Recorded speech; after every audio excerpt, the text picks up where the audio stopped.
Why? Why is it snowing? Why? Let me stop being a baby. A big bye-bye.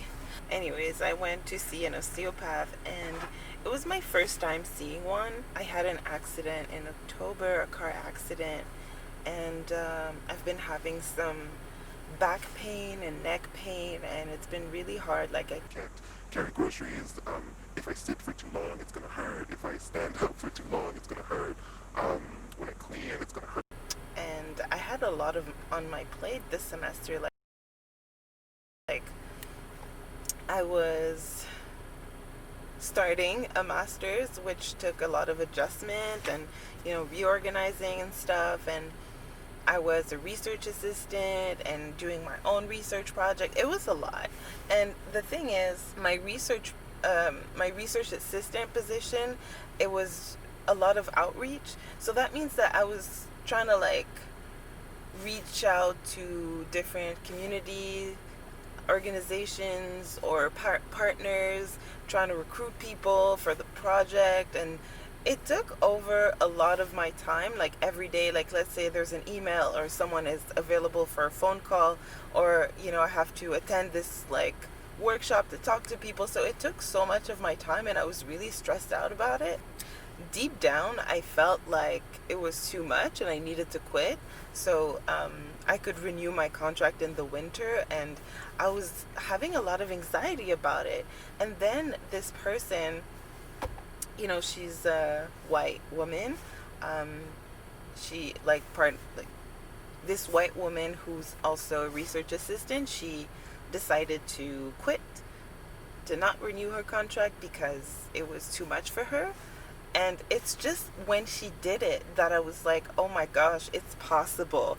As if it wasn't possible for me to quit. As if like I said yes, so I have to commit like the whole way through, which is kind of fucked up. And, you know, it took me a lot to be like, okay, I think I'm gonna quit. And I was so anxious, like having to send that email to be like, sorry, it's not gonna work out. Like, and then the responsible called me, and like the director of the researcher, principal investigator or whatever, and she was like, oh, but maybe you could do less hours and stuff like that. And and I was like, this is really too much. Like, I have to go to like treatments, I have to see like a psychologist, I have to go to acupuncture, soon I'll start physio, like all these treatments. And it's like I have to prioritize my health. I can't prioritize someone else's research over my own, that I had to like ask for extension for my own assignments because I committed to this project. It makes no sense. So I really decided to prioritize my well-being and my health, and to have space for me to relax, like even if I would have time to do less hours, it's like, but I would have less time for myself. And I just realized, like, as Black women, we have like a high pain threshold. Like, it's in prioritizing others before ourselves, and like being high functioning even if we're not okay. And so obviously I didn't have enough space, so I was talking to myself. I mean, I still am, but I'm recording, so I'm talking to you. So yeah, what was I saying? When I was in there, the osteopath was telling me that my, what's the word in English? Colonne vertébrale. Anyways, that it was crooked. Crooked? Damn. I can speak English.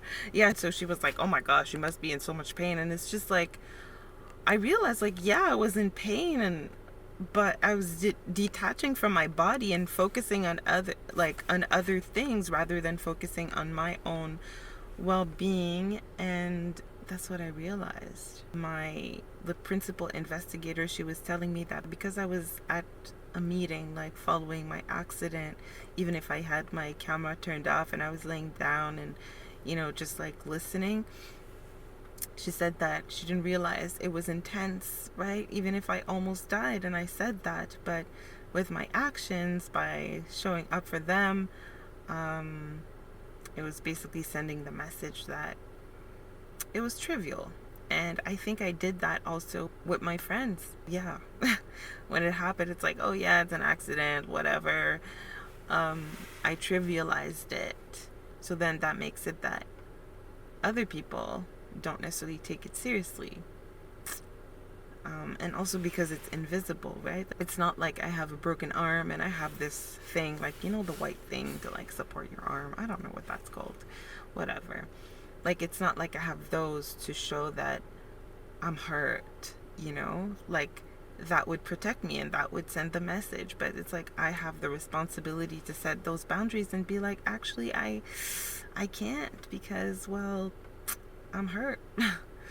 Or ask for help because it's like, well, you know. So even for me, like, because it is invisible, even for myself, sometimes I'm like, am I lying? Like, is this true? Like, am I making this up? Is that an excuse? But doubting my own self, like, oh damn, was I, oh, could you sing me? Do I sing myself? Yeah, that's something else, like dealing with pain that's invisible, that is more intense sometimes and less intense some other times. It's tough to navigate, but yeah, I was showing up for others rather than for myself. So saying no was really an empowering decision. Like, I'm breaking generational trauma, intergenerational trauma, pain, toxic patterns, just by doing that. And obviously it's cyclical. Like, I've made decisions throughout the years to kind of break certain patterns, but you know, I have to keep reminding myself to stay in that lane because it's easy to fall back into those patterns because it's so deep rooted. Yeah, let me get back home and confront this fucking snow shit.